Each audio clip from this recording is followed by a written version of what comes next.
It's episode 177 of the Author Stories podcast. I'm your host, Hank Garner. Hey there, Author Story listeners. This is Kevin Tomlinson from Draft to Digital, and I know that you have a book sitting there just waiting to get out to the world, and you're kind of wondering what the next steps are. So that's why you need to go visit drafttodigital.com/authorstories. That's draft2digital.com/authorstories. And that's where you're going to find all the help you need to go from having a book on your hard drive to having it on someone's Kindle or iPad or other reading device. So go visit drafttodigital.com/authorstories right now. Thanks for listening to the Author Stories podcast. You can find all of the archives of the show over at hankgarner.com. And I really appreciate it if you go over and click on the subscribe button over in the right-hand sidebar. It helps other people find the show. I'd like to thank our sponsors this week. ThirdScribe.com is there to connect you, writers and readers, together. If you are a writer, you know that you need an author platform. You need a place where people can find you, read your books, buy your books, connect with you, and the same thing with readers. You can connect with some of your favorite authors at ThirdScribe.com. Please tell them that Hank sent you. Also, the new book by Aaron Saylor, Sewerville, a Southern gangster novel. It's like The Sopranos in Appalachia. Rises at times to lyrical beauty, says author Mark Rubenstein. A small-time hood tries to escape the family business in this powerful story of crime and drug abuse in rural America. Sewerville is violent and profane, but in the end, it's also deeply moving. Considered an essential tale of modern crime in the American South. Pick it up on Amazon.com. There's a link in the show notes.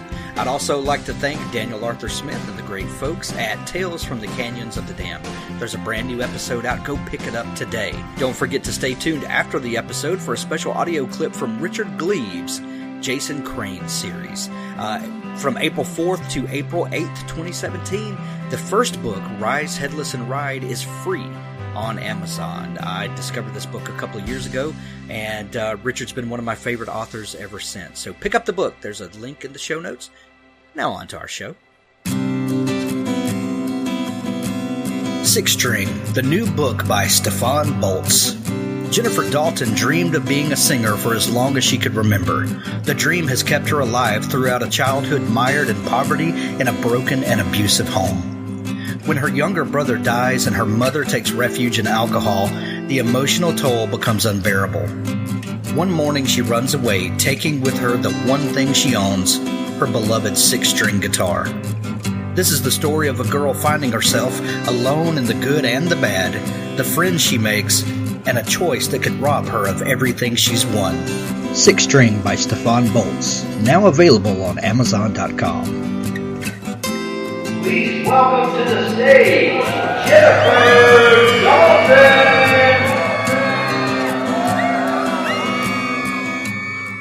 Well, thanks for joining me again for the Author Stories podcast, where I bring you the story behind the stories and the storytellers. Today, I'm really happy to welcome Ed Gosney to the show. Ed has been a friend for quite a while, and this is the first time we've actually gotten to sit down and talk audibly to one another, and I've been really looking forward to this. Ed and I share several loves and passions, and I hope that comes out in our conversation today. But welcome to the show, Ed. Thank you, Hank. I really appreciate getting an opportunity to talk about my books, comics, and all of my passions revolving around those things. Awesome. Ed, you know I start every show with the same question, and that question is, what is your first memory of wanting to be a storyteller or a writer? Second grade, we had to write a story and draw a picture for our teacher. And I don't remember vividly, but I do remember writing a story and drawing that picture for my second grade teacher and just thinking, wow, I made something up that ordinarily I just pick up a book and read it. And I was like stunned that I could do that. So that was my first real inclination of doing something like that. And then, the time goes by, high school, and I didn't do anything with writing whatsoever. But when I got in college, my freshman year, my freshman English teacher, when I turned my final in,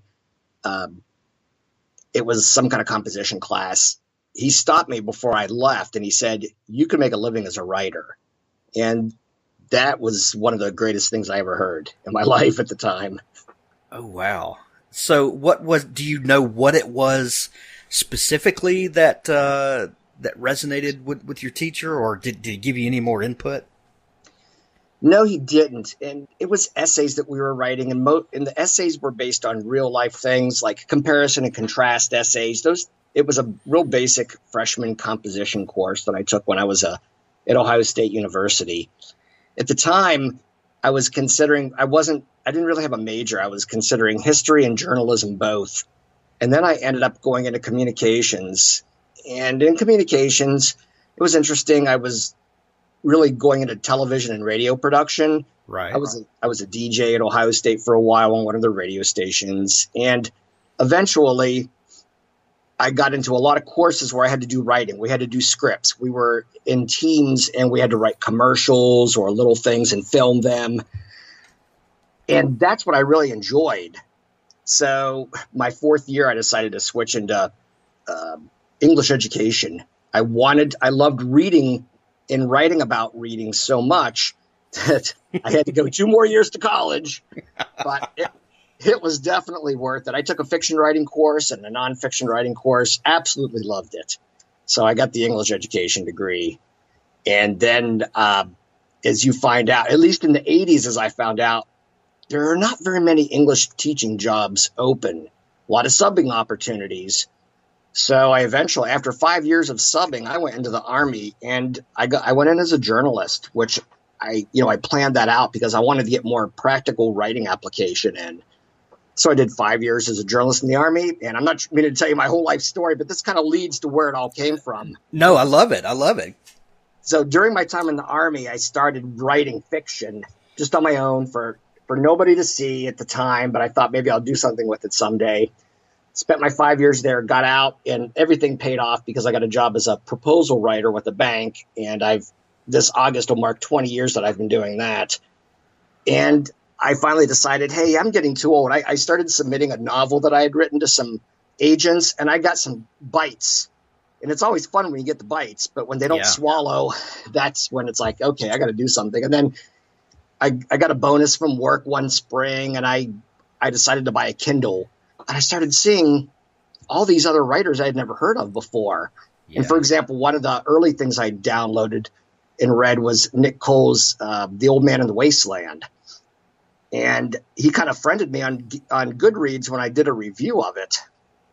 And I told him how I had been working on writing. I had written a lot of short stories and a novel that I'm just about finalized. He said, when you finish that novel, send it to me. I did, and that really kind of started me on all that. I put a few short stories out before I put the novel, out on Kindle for people to buy on Amazon. And the first few short stories did really well. But I just love it. And I love the opportunities to put my stories out there, to entertain people. And I think the biggest gratification I get out of any of it is when people will give me a review that say how much they love it. I've had people tweet and say, you're one of my favorite writers now, which really stuns me because there are so many great writers out there. But if a story resonates with somebody and it strikes them, then that's half the battle right there. Oh, yeah. And that feedback from readers is really worth it all. We all hope that we sell a ton of books and the money is never begrudgingly taken. We all like making money from our writing, of course, but to me, and I feel like for you too, getting one of those reviews or an email from a reader is worth all of it. It really is. Absolutely. And because we want to talk a little bit about comics, definitely comics have always been a huge influence on my writing. I started, and I'll go way back. My first introduction to comics wasn't actually through comic books, but superheroes. When I was a kid, the old 1960s Batman series was on TV. And boy, I was obsessed with Batman. I got a toy Batmobile one year, and I had a utility belt, and my mom was always making me capes. And Batman was, and then I discovered the Marvel cartoons that came out in the 60s. After school in the early 70s, they were rerunning them, and those cartoons with the terrible animation. Oh yeah, But they had the great opening theme songs, and all the kids in my neighborhood were crazy about them, and we'd rush home from school and watch those. And so the first comic book I paid for myself was an Amazing Spider-Man. It was like number 124 or 125, something like that, with the man-wolf on the cover. And I remember that one. yeah. I've told people I wouldn't sell that one for $1,000 just because it's my first one. So Right. Oh man, is that copy you have, is that the original one that you got? Do you still have it? I do still have it. Man, I wish I had all the comics that I had as a kid. I had boxes that disappeared through the years from either my parents moving or yard sales and things like that. And oh man, I wish I had them all, but circumstances happen, and sometimes moms don't think as much of our collections as we do. Absolutely. I think you're going to be hard pressed to find anybody out there who doesn't have a story about losing some comics one way or another. Oh yeah. I remember when I was a sophomore in college, I had a date with this girl, so I took some of my comic books, and one of them was the third appearance of Wolverine. It was an Incredible Hulk, like 182, and Howard the Duck #1, and a few others. Took them to a comic book shop, and I got $20 for a stack of like 20 or 30 comics, because some of them weren't really worth much. And at that time, 1980, it was the fall of 1982, you weren't going to get a whole lot. Right. Oh man, that's one of the biggest regrets I ever made, because I didn't end up, I have a different wife that wasn't. I would trade those comic backs for that date anytime. So. Oh heck yeah. It would have been different, if that would have been Melissa that you absolutely would have gone out with, but oh man. I want to get back to comics in just a minute, but something that, and I've seen you tell little pieces of the story before on Facebook and stuff, but you joining the Army to be a reporter, kind of what was your thought process in doing that, and what did you learn from that? Well, it's kind of interesting. I was in the middle of doing a lot of substitute teaching, and I was at a school, the kids were taking a test, and I started looking at some brochures in one room in particular, and they were Army brochures. And I saw that one of the military occupational specialties was listed as journalist, amongst other things. And that really interested me. It piqued my interest quite a bit.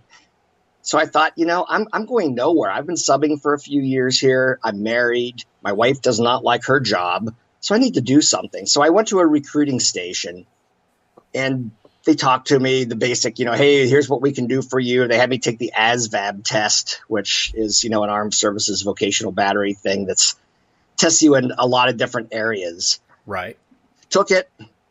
They called me back, and they said, you can basically be anything you want to be in the Army because you scored high enough. Well, I had a college degree, so that was very helpful. Yeah. And they told me I had to go in enlisted because I was too old to go into officer candidate school. I missed it by a year, and I found out later I could have done that with an age waiver. But I was okay with it because to be a journalist, you had to be enlisted. So I told him I wanted to be a journalist, and the guy said, oh, we're a year and a half out because that field, people love to grab that job. So I said, all right, I guess I'm walking. And the guy said, hold on, let me call DC. So he called somebody up in Washington, told him what some of my scores were on my ASVAB, and they said, tell him we can take him if he's ready to leave in a week and a half. So, yeah, that was not much prep time. My wife didn't really know too much about what I was doing with talking to the Army. And yeah, it's kind of a shock, So I'm 29 years old. I told you I had switched my major, so I didn't graduate till I was 24. I got married that summer, and my wife's working. I'm working the part-time job, and suddenly I'm off to Fort Jackson, South Carolina, left everybody behind. And it was great. It was a fantastic experience.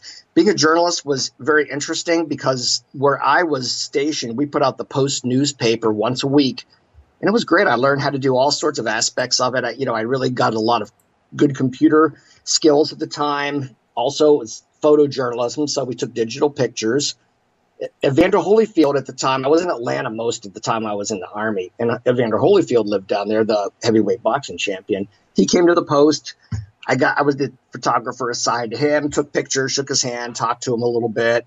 So it was really a neat experience. I got a lot of press passes to do Broadway style plays down in Atlanta at their big Peachtree Theater. So, there were a lot of good perks, but it was also Army training, a lot of Army training. I went to a school in Indianapolis to learn to be a journalist, and we were mixed in with Marines, Air Force, Navy, Coast Guard. Everybody who was going to be a journalist in the armed services was at the same place. So wow. That was a cool experience meeting all these people. So when you met Holyfield, was that when he had both of his ears? He did. He did have both of his ears, but I think I kind of insulted him, but he laughed about it because I'm from Ohio. So I liked James Buster Douglas, the first person who beat Mike Tyson. So when I'm shaking Holyfield's hand, all these people are watching, and I turn right and I look him right in the eye and I said, I have to tell you this. I wanted Buster Douglas to knock you out. And he just started laughing. I said, I'm an Ohio boy. I got to be for my home guy. Right. But some people said, were you not saying that to him? He probably appreciated somebody being honest with him. You get this cult of personality where everybody sucks up to you. I think you'd have to laugh. Absolutely. Right. Oh man. So you always had this desire to write, and then when this college professor tells you that you could make a living at this, so it sounds to me like all the decisions you made from that point on were kind of steering you toward this. Is that right? Yes, I never forgot those words he told me, and that was my freshman year, but I didn't switch until my senior year because sometimes you don't believe what people tell you. And I thought, I'm not really that good of a writer. But as I took more of the communications courses that I had to take, or even like a history course that I had to get in, if we had to do an essay test, that's where I always excelled. So I finally came to realize this is really what I'm intended to do. Writing is what I need to do. Right. So, those of you people that are listening that are in positions of influence, never underestimate the power of a few encouraging words on someone younger who is trying to make their way in the world. Absolutely. Yeah. So what? When you were young and you were reading and kind of forming your tastes and your kind of literary palette, that we all do when we start discovering books and things like that. What were the things that you really loved and that really resonated with you? My literary palette tends towards the classics.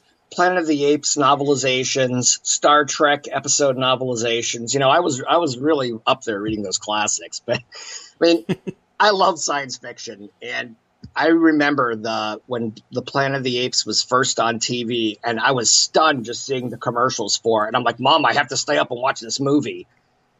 And it was funny. I grew up in a neighborhood with a number of boys, and we were all within 2 years of each other.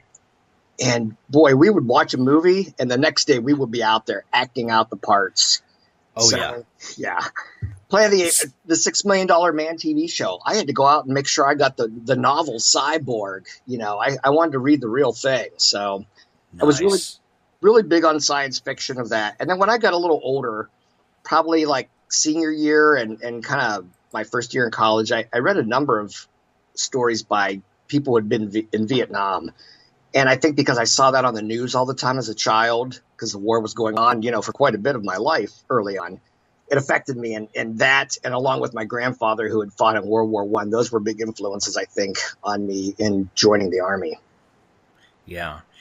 I also remember as a kid when these new pop culture things would happen, like I still remember when Star Wars came out, and I was in the first grade, and there was something that changed in our collective consciousness.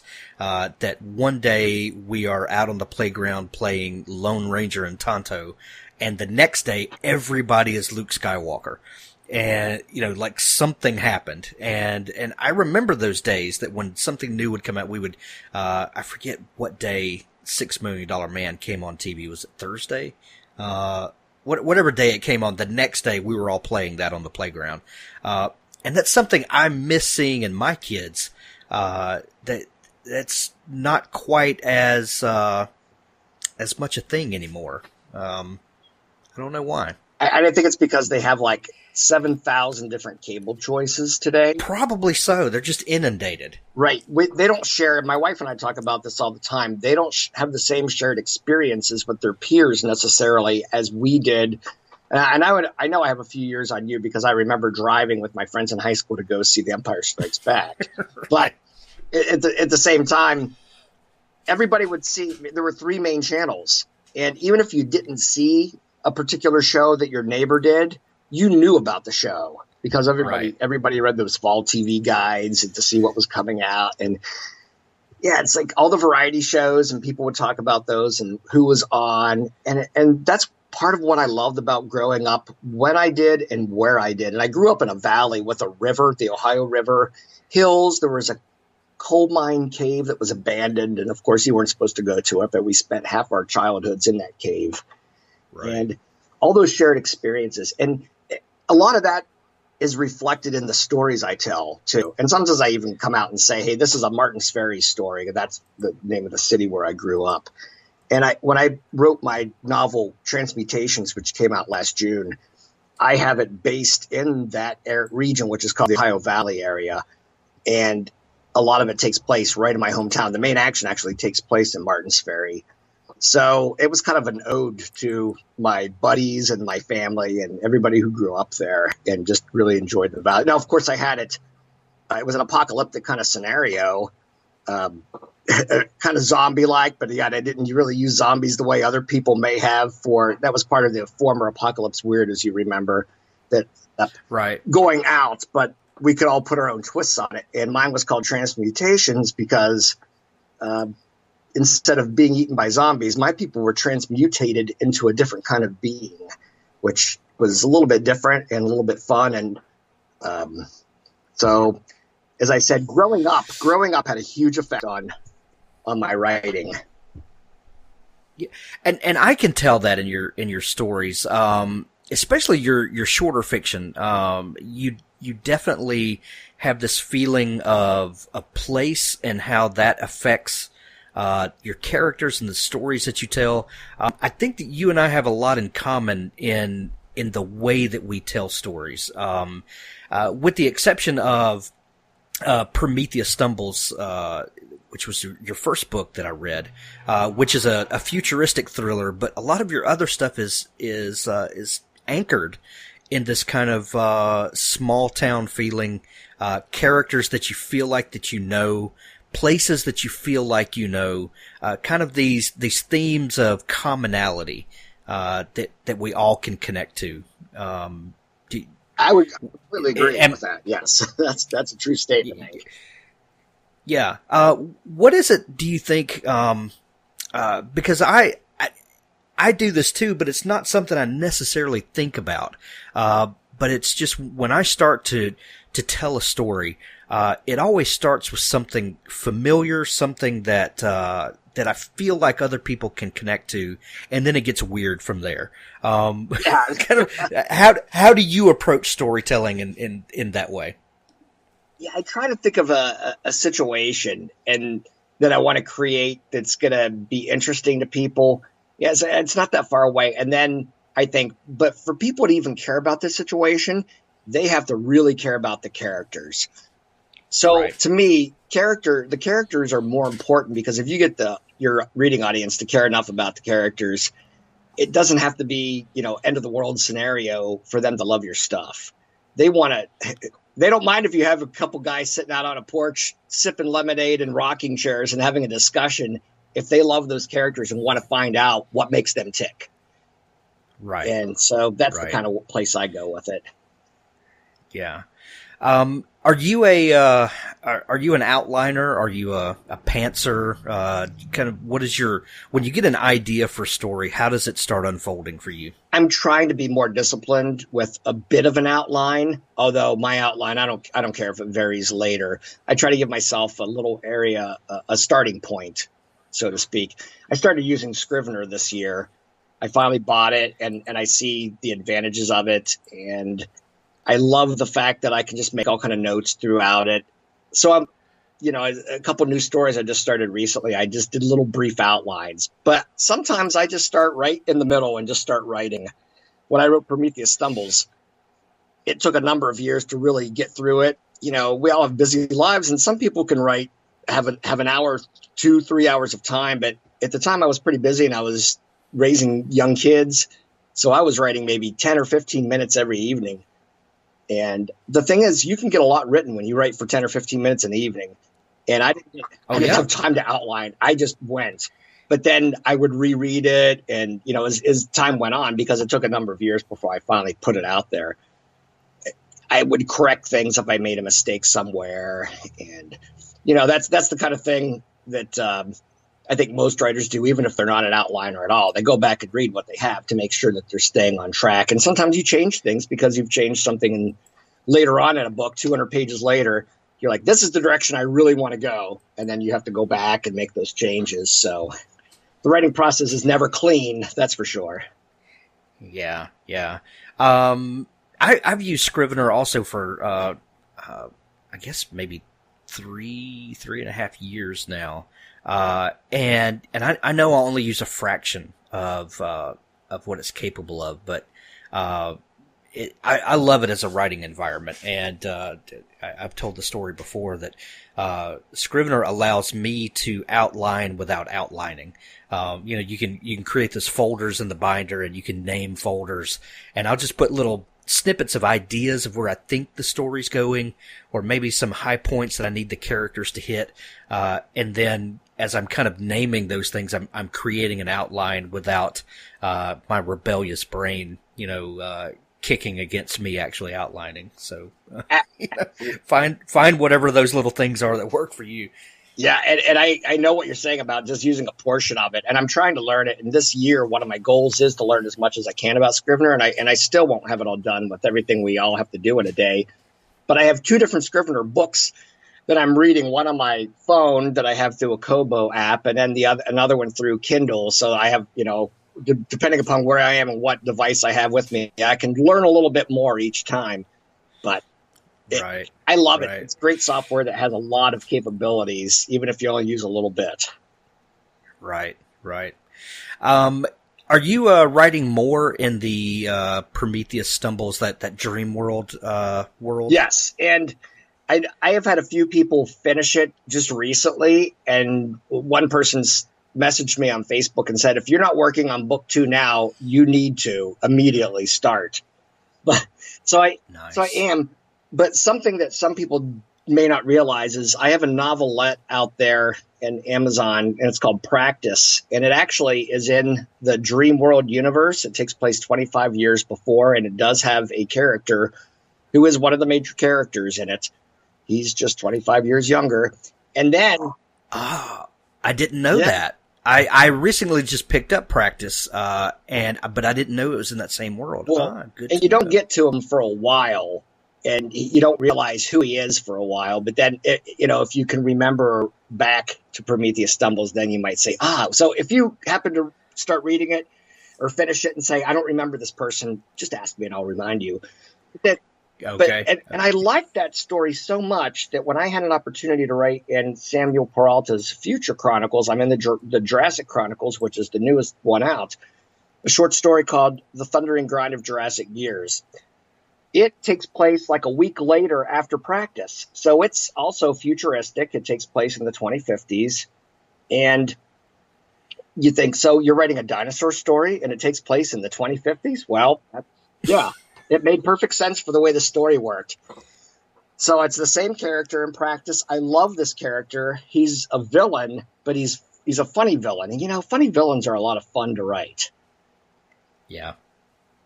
But yeah, I do. Absolutely. I'm sorry, Hank, because I'm working on a novella also in that series on one of the characters. There's a female named Esperanza who's a very powerful psi tau, which stands for psionic talents.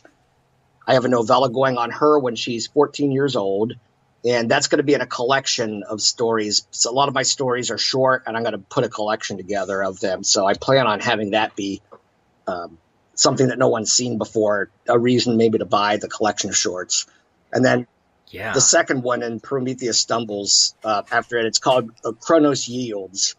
So Kronos being the god of time yielding. So that's nice. A little clue on that. All right. Well, I can't wait for that to come along.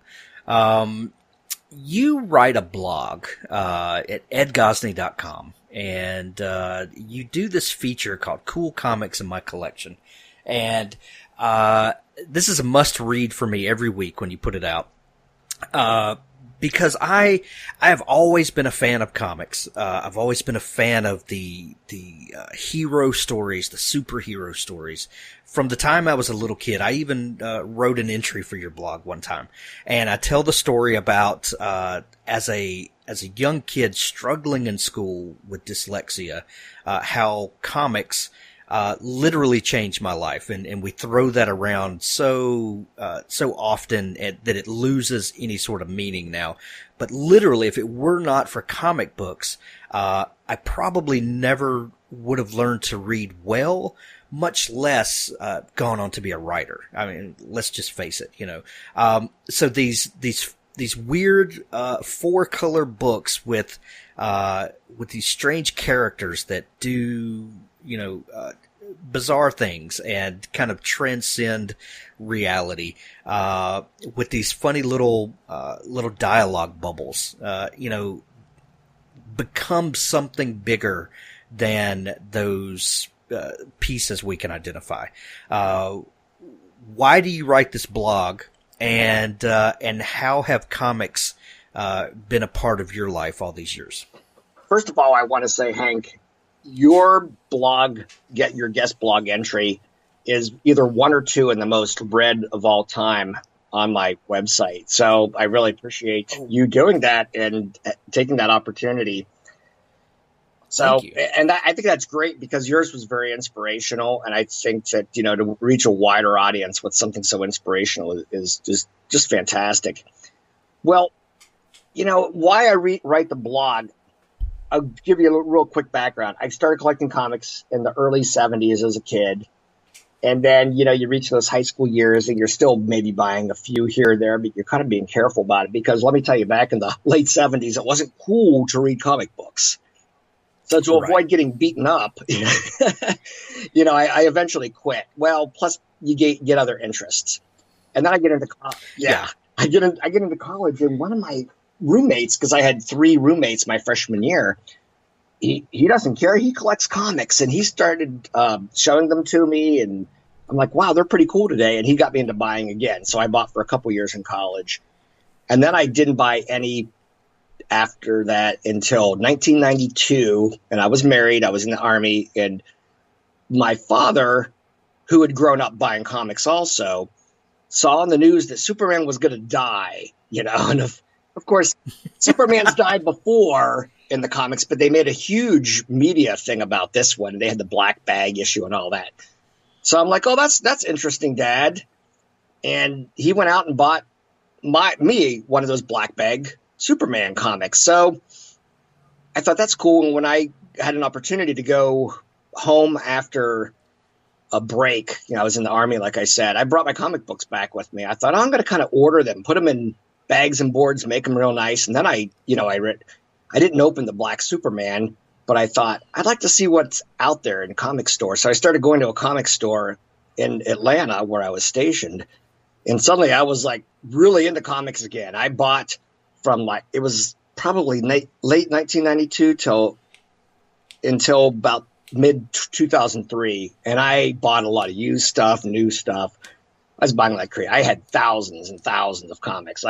When I eventually got out and moved to where I am now in Ohio, I had so many long boxes and some short boxes that, I was running out of room here. And I did have a big garage sale and had to sell thousands of them just because I ran out of space. And that's, again, one of those stories where you kind of regret that. So it was really hard giving up comics after I had read them for a little over 10 years. You get addicted to it. And I didn't even want to touch any. 2011, finally, I decided I'm going to start reading some of these back issues I bought that I've never read. I was really enjoying it. And then I I just kept reading a few a week. And then I started doing the writing and publishing on Amazon through Kindle. And then I decided I'm going to do something a little bit interesting on Facebook, because a lot of us writers are very active on Facebook and try to entertain each other or one-up each other one way or another. So, Right. So I'm like, I'm going to put one of my comic books on there. So I put this, I think it was Tales to Astonish. I don't remember the exact, one of those Marvel ones that was an anthology. And it was the very first appearance of Scott Lang, Ant-Man, which is a really cool comic to have today because they made the Ant-Man movie. So I put a picture of the cover and I wrote a little bit about it. And I decided I'm going to do that every day. So I started doing it every day. And then Rob McClellan, who runs Third Scribe, said, Ed, why don't you put this on your blog? Why don't you make a blog about this? And I'm like, yeah, that's a pretty good idea. So I came up with the name Cool Comics in My Collection, because I always wrote about comics that I owned or one that I used to own that I got rid of. So that's how that kind of got started. I decided that instead of putting them on Facebook, I do a blog. And what I did was I put 6 comics I currently owned, one for each. Well, almost one for each day of the week. And then the last one, the 7th comic, is one that I had gotten rid of. And it was always kind of a sad story to me just to even see that. I kind of like that VH1 show, was it Behind the Music or whatever, this the tragedy and the triumph. Exactly. The one that got away. Exactly. So I have a list. I have a Microsoft Word list that's like 28 pages long and is really small type. And it's like every single title in alphabetical order with every issue number, volume number of comic that almost every one that I've ever owned. There are some that I sold off at one point and I took them out. It's because at the time I thought I'd never really care, but most of them were Marvel's Ultimates when they came out with those. I have to admit, I mean, I liked them, but I sold them on eBay and I made I had the Amazing Spider-Man or the Ultimate Spider-Man #1. I had the regular cover and the additional cover. I think I made like close to $400 on the second cover on eBay. Whoa. Yeah, so I mean, it was too good of money to pass up, and I had kind of given up the comics for a while there, so it was easier to sell them off. But I still have most of them on the list. There are so many, it's kind of embarrassing. So now I have to highlight them to keep track with what I've already covered in my blog. And that's how it started. So for the first year, I made sure I did 7 comics every week, and I would get some guests. I had 3 guests so far. I've done 79 weeks. I call them episodes. So I've written 76, and then you were one of the 3 guests. So anybody listening out there, if you're interested and want to check out my blog, you may be a guest. I have information on it every week at the top few paragraphs. It's the same material pretty much every time. So that if you are interested and want to try that, I'll help you if you need help with the writing or fixing of the grammar or anything like that, or even getting the pictures of the comics. But I love the idea of having guests do it because I think interesting comics and things of that nature is more fun when other people are involved in it.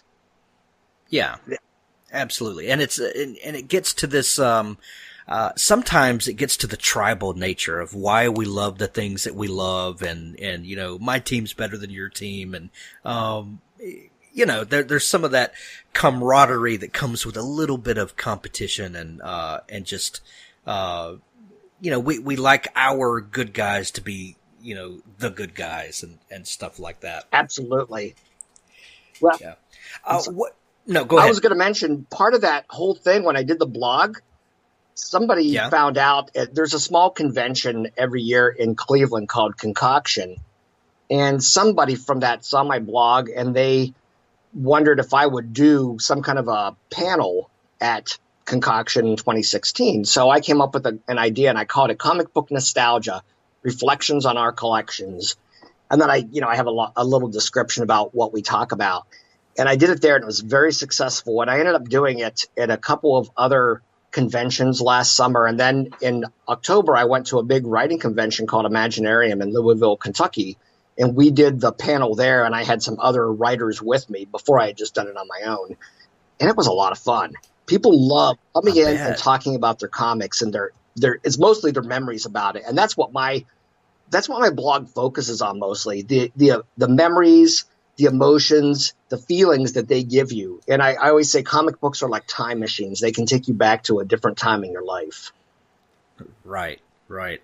And I like you, collected comics when I was younger. Most of mine came from trading comics in school with a couple of friends.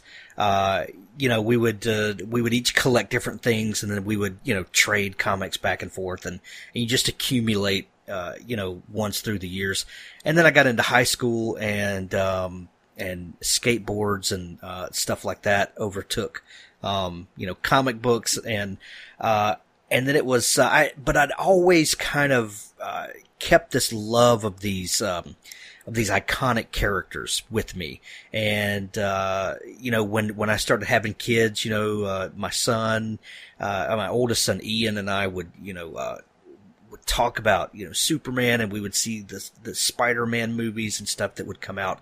But I didn't get back into the books, probably until the DC's New 52, because I was just so completely lost with what was going on in the comics universe, that it's a little daunting for some people, I think, like, where do I even jump in? If I want to read these stories, that there's no context for me. I don't even know where to begin.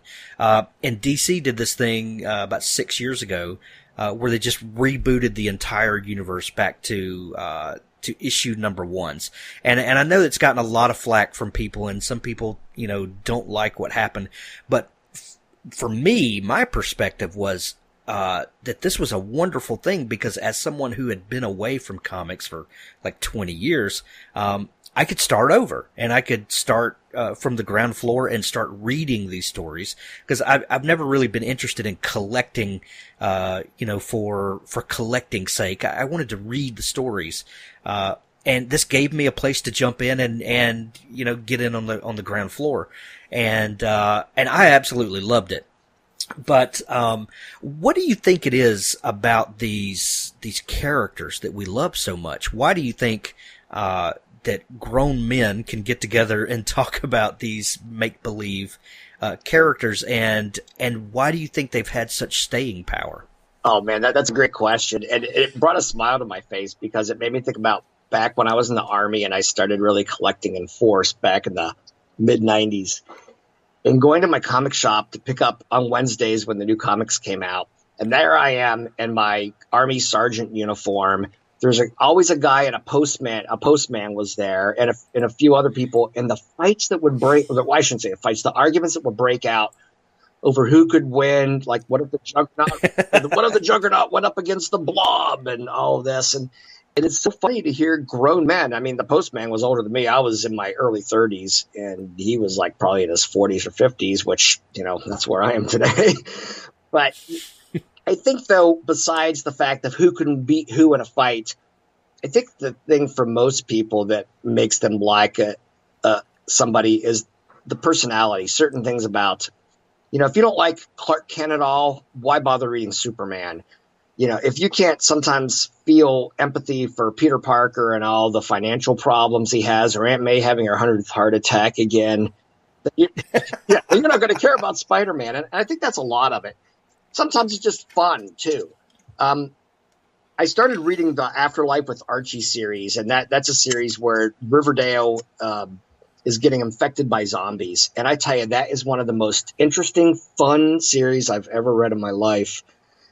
Yeah. Really? And I had some Archies as a kid, and one of my friends in real life, not on Facebook, I said something about Archie, and he said about half the purchases I made were Archie. He said, because sometimes you just want to feel good. And I thought that's a kind of a great statement, because Archie's different today. They've rebooted like all the characters. They still have the old ones, but the new ones are really good, and they're very much the way the Riverdale TV series is on the CW today, if you've ever watched that. But I have not. Okay, that's a really interesting show. It's kind of like Twin Peaks meets like 90210 or something like that, It's but that is you care about the characters, and do you know who the writer Mark Waid is?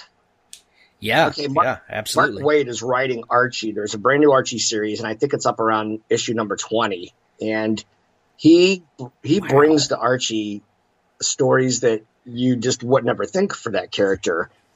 And now he's going to take over Jughead because there's a new Jughead also. And it's like, I'm a 54-year-old man and I'm reading Archie comics. What's this about? Well, he does such a great job. It pulls you in. You care about the characters and the situations. And I think that's the same, translates to novels, same as anything else. Yeah. And today it's really cool to like comics because of all these big blockbuster movies. I mean, when I was a kid, I had to put up with like a Doctor Strange made for TV movie that wasn't very, and a Captain America and Wonder Woman. We had our movies, but they weren't very good. Yeah. Yeah, they were not. They were not good at all. Mark Waid wrote Tower of Babel, didn't he? That JLA series? I believe so. Back in the early 90s. Yeah, I think so. That's really interesting. I've got to check that out. I think everybody read Archie when we were young, and that's a great descriptor that sometimes you just want to feel good. And that connects us back to that kind of simple time when the only problems we had were with each other. Yes. Yeah. What do you think it is about these? Why do you think we love superheroes? And kind of apart from the movies and all that, but and no matter what medium they come in, but I think I heard someone say, maybe it was Kevin Smith on a podcast or something, that these comics and these heroes are like our new morality tales. That's the one place where people ultimately can stand for what is right, and they can, stick up for the little guy, and even in the midst of their inner turmoil and all of this and their interpersonal relationships, they have the ability to do something about injustice and the power to actually back it up. What do you think it is that we keep coming back to these characters through the years? I don't know if I can say it any better than what you just did from Kevin Smith saying that, but I tend to agree with that. I think a lot of it too is we want to see the underdog win. And I think that's why Peter Parker as Spider-Man is so popular. Billy Batson, a young boy, becomes Shazam, Captain Marvel. I always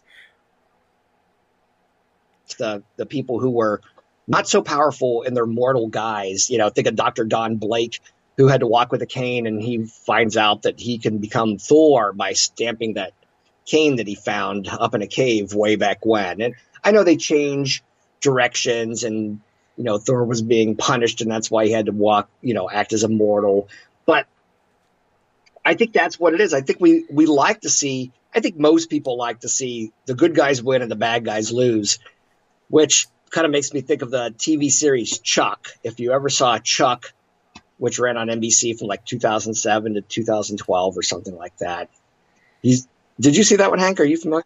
I did not. Okay, he's like I'm notoriously about 10 years behind on TV, so I don't get a lot of TV references, but I'm trying. Okay, well, Chuck is a normal, ordinary, kind of geeky, nerdy guy who got kicked out of Stanford his senior year, and he ends up getting this thing called the intersect put into his brain, and he becomes like super smart, like using the CIA information, and he works with the CIA and NSA, but he's just an ordinary guy. He just happens to have that in his brain, and it's like seeing and he's a good guy, and that's what it is. People care about him, and one of his handlers says, "Don't turn into a cold-blooded CIA person. Be you, because you're a good person." And I think that's what we like to see. We like to see the good people win. I know quite often it's the revenge, like Batman. Bruce Wayne's parents were killed, and he wants to get revenge against bad guys. But it's not so much revenge. It's like protecting others, because he doesn't want other people to go through what he went through. And we see these people making sacrifices. They change their lives so that other people can live better lives. And I think we'd all like to think that, if we had a choice, sometimes that we'd be the hero. And we won't always be the hero, because life could be scary sometimes, but we like to think maybe I would do that. Yeah. What do you think about the way comics have changed over the years? And it's impossible for stories to stay the same, especially when you've got a cast of characters that are 75 years old, in some cases. And, most of the kind of initial DC lineup is hitting that 75-year mark. Batman, Superman, Wonder Woman already have, and a lot of these other characters will be having their 75th anniversary soon. So these stories, if we're going to keep telling stories every month with these same characters, then they have to evolve and change a little bit, and especially to kind of stay current and relevant and all of that. What do you think about the way that that the companies sometimes will change characters, like Thor, losing his ability to wield Mjolnir, and someone else has to step in and take its place, or maybe the Marvel Ultimate series, and we've got new characters stepping into the mantle. Do you have any opinion on that? And do you think that it's good that the companies do that and mix things up, or do you think they need to stay with the classic character lineups? I think most of us love the classic characters, but people want to complain and gripe about change, but sometimes change can be a lot of fun. And it's, how many times has Thor not been able to wield Mjolnir and have been punished, and they bring Thunderstrike in, Odin brings him in. The new universe was a fresh retelling, and I think a lot of people love that and still love those stories. You mentioned the New 52. Nobody's changed more than DC has, and they've had the superheroes around longer, because Captain America, even though he came out very close, and Namor close to the same time as Superman, Marvel kind of went on a hiatus with their superhero stories for a while there. But Crisis came around for DC in the 80s. People actually liked the story. There were complainers about it, but it cleaned up the universe. It's a good jumping on point for new readers, and I think they probably don't lose that many when they do that, and they may gain some more. Now, I hadn't read new comics since 2003, but I started buying these Walmart variant packs of Rebirth comics from DC since they started that last summer. Just because they're variant covers and it's kind of fun. I'm not committed to anything. I am super impressed by those new DC comics. There's some New 52 comics thrown into those 3-packs. I've enjoyed what I've read, I'll tell you that. But the Rebirth stuff is great, and I bought a larger, cheap tablet just so I could read some electronic copies of comics, because they're so much cheaper. And I know some people say, oh, don't do that, that's a terrible thing. You know what? There's nothing wrong with it, because I've gotten some great sales on some things, 200, 300, 400 pages long for like $3.99, $5.99. And I'm reading a Superman pre-Rebirth thing that took place like right before the Rebirth started. And it's just fascinating finding out about how Clark and Lois, and they have a son named John, came from one multiverse Earth to another one, and there's still a Superman alive there, and they're trying to integrate themselves under different identities. I'm fascinated by it. I think DC's putting out some great stories right now. On the Marvel end, I haven't read any of those. I've seen more complaints than I have people praising them. I know they've been doing a lot of things that try to do a lot of social justice changes. And politics have always been a part of comics, but I don't like it when they get really political with stuff. I like my good guys, my bad guys, my stories, the problems Peter Parker has making money, because comics are an escape for me. Right. So that's what I'll say about that. I mean, if people love them and want to read them, fantastic. But I did read that they're going to be canceling. Marvel's going to be canceling a lot of their newer stories and kind of trying to go back to a simpler storytelling mode. Yeah. I love what DC's doing with Rebirth right now. I think it's fantastic.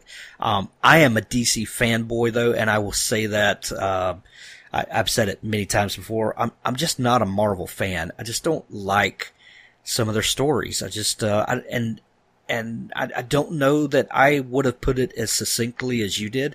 But I think I agree with what you said. I don't feel like I'm escaping when I read the Marvel comics. I feel like it's it's just what I'm seeing on the news kind of rehashed and thrown in with some familiar characters. And I don't want to see that. I just want to, and I think I had this discussion with someone the other day, and I said, it's like DC has a pantheon. It's like they're these mythical god-like creatures, most of them. And it seems like Marvel is, they have a neighborhood patrol. You know, it's kind of that different to me. Like, one of them I can read this mythical scale story, and the other one is just what I can watch on CNN. And it just doesn't interest me. I grew up reading more Marvel than I did DC, but if I were buying comics fresh off the racks today, it would way be a majority of DC. Although yesterday I picked up a big issue for me.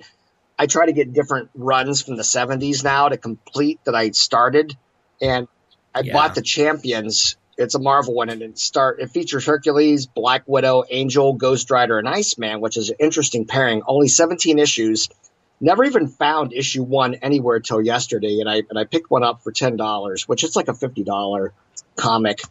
And nice. So I just need number 2 now. I have to find a number 2 somewhere, but I know exactly what you're saying with that. And it's funny because a lot of people are like, oh, if you're not reading the Avengers or Iron Man or whatever, boy, one of the series I'm trying to complete in Marvel is called The New Warriors. And because it was fun, it was in the 90s and it was just kind of fun. And I like them to be fun. But I do love the big powers of Superman and Batman coming together, mixing in Wonder Woman, Green Lantern. There is something majestic about that. There is. It's bigger than us, and I think that's what I love about it. Is it's just bigger than us. Yes. Ed, we're running up on an hour. I can't believe we've been talking that long already. But if someone is not familiar with comics, I don't know how you could not be these days, as saturated as we are in our kind of collective consciousness with these stories. But how do you think comics have affected your writing? And if there's a writer out there who's looking to add a little something extra to their storytelling, how do you think comics could help that? Well, I'll tell you right now how one of the big ways comics affected my writing. And we mentioned my novel Prometheus Stumbles earlier, and I have a race of people in it called Psi-Tals, stands for psionic talents. And they have different abilities. Like there are Psi dreamers, and they have dreams that if they dream the same thing 3 nights in a row, it's going to come true no matter what. And that's kind of almost more of a curse. But although I do have a guy show that Psi dreamers have more powers than they think, and some can manipulate organic matter and inorganic matter. Some are stronger with their minds, casting illusions. It doesn't sound that far away from like the X-Men, for example. So there's a little bit of influence there, perhaps. I kind of created them in my own right there. But and what was the other part of the question about if people? How do you think someone that wants to add a little something extra to their writing, do you think comics could help that? I do. And I think when it comes to comics, read what interests you. There are a lot of independent comics out there that don't have superpowers, and we didn't really touch on those. But for example, Jeff Smith, who wrote Bone. Are you familiar with the Bone comics? Yeah. Okay, yeah. Jeff Smith was an Ohio State student when I was an Ohio State student. And the student newspaper, The Lantern, put out a comic by him called Thorn. Well, Thorn was the ordinary female in the Bone universe. So Thorn came out every week in the school newspaper, and everybody was reading it. And they put out a little comedy magazine called The Sundial, and there was a short Thorn comic in it. And I don't think very many people have those. I've tried to find out if it's valuable or not. I have it in a plastic bag, and nobody's going to touch it. But I can never find it anywhere. And I put it one time on one of the like Reddit or something, and people were fascinated by it, but nobody had any clue. But I would say, as I'm going too much roundabout in all this, find something that interests you. If you've heard of Superman, read some Supermans.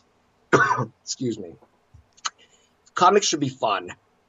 Enjoy it.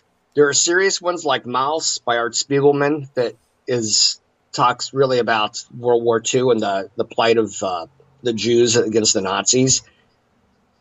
Those are something I think you tackle a little bit later if you're kind of new to comics, or you can just read it as a completely different thing. But comics should be fun.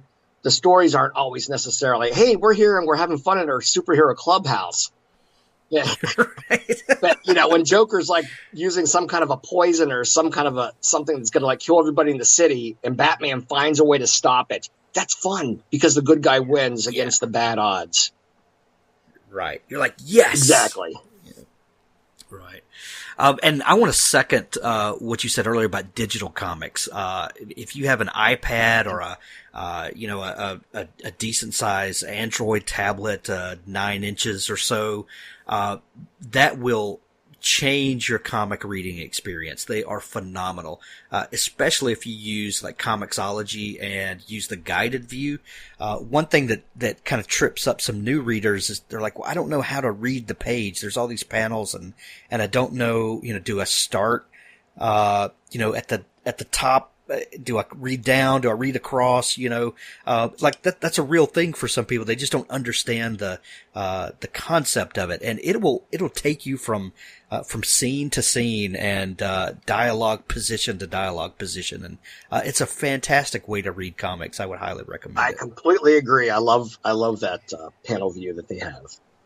Yeah, absolutely. Ed, thank you so much for taking time to come on the show. Your blog is edgosney.com. There's a link to it in the show notes. If someone is not familiar with your work, where would you recommend they start? Probably the story Orange Crick. It's a short story. It's out there for 99 cents. That kind of gives you a flavor of what I like to write. And it takes place in my hometown. It's kind of unusual in that it starts and ends in second person, but the middle is third person. And I've had more people talk to me about that story than anything else. Love it. Ed, thank you so much for coming on the show. We're going to send everybody to go pick up your work. And if you would like to guest blog for Ed's blog, Cool Comics My Collection, be sure to send him an email. He'd love to have you. Thank you very much, Hank. I appreciate it. Remember, Rise Headless and Ride is free from April 4th to April 8th. Pick up your copy now. Now here's an audio clip from the Jason Crane series. Jason and Joey took their food trays outside and sat high above the parking lot on the secluded stairwell that had become their lunchtime hangout, picking at their Thanksgiving specials and swapping updates. They were almost finished eating before Jason managed to screw up the courage to say what he needed to. I want to apologize. Joey looked puzzled. What the hell for? Because your coma was my fault. Yours? The horseman beamed me. You didn't. Hey, want to see something cool? Look what I found on my phone. Joey produced the device, hit a few buttons, and swiped his finger. An orange circle hung in a field of black, overexposed, something that had been moving fast when the flash caught it. I was trying to get his picture, right? Like an idiot? Well, I didn't get him, but that is the pumpkin he threw at me. Jason stared at the blurry orange shape for a long time. Cool. Cool? Can you imagine if we actually got a picture of the Headless Horseman? We'd be famous by now. He pocketed the phone. Hey, do you want the rest of this turkey? It looks like bologna. Tastes like bologna, too. He speared the slice anyway. Look, this is going to sound weird, but I think I made you a target. What do you mean? I made you a target by telling you about my gift. It's some sort of magical rule. If we reveal ourselves to a normal person, whoever we tell becomes a target for ghosts. And usually, they die. And you told me anyway? No, I'd already told you. There was no way to untell you. Don't be mad. It all worked out, right? Right? Joey's expression had darkened. Give me a second here. And there's a bright side. What bright side? Now you'll have a gift too. Me? That's what your coma was. Some kind of transition. You got targeted, but you survived. You'll be a founder now, like Ichabod. You'll pass your gift to your kids like he passed his to me. Joey looked worried. What kind of gift will I get? People get gifts that complement their natural abilities. It could be anything. Anything? So I could read minds? I guess.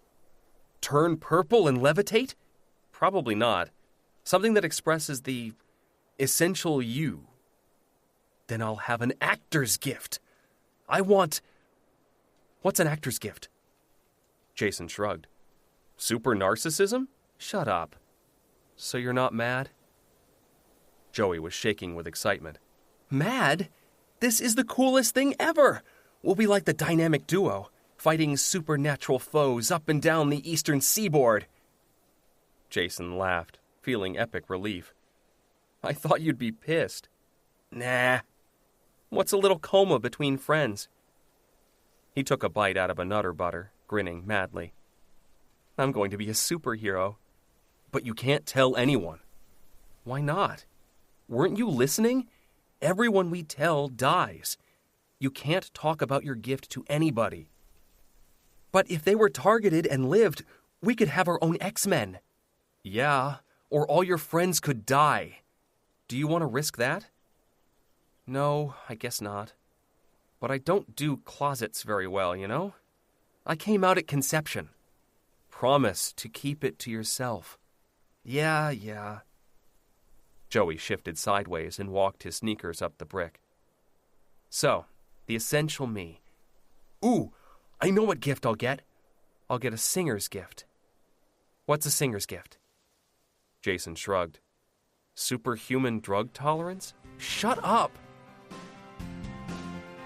You've been listening to the Author Stories podcast with Hank Garner. You can find all of the archives of the show over at hankgarner.com. When you're there, please subscribe to the show and leave a comment over on iTunes or Google Play. You can even subscribe at YouTube and Stitcher Radio. Thanks for listening.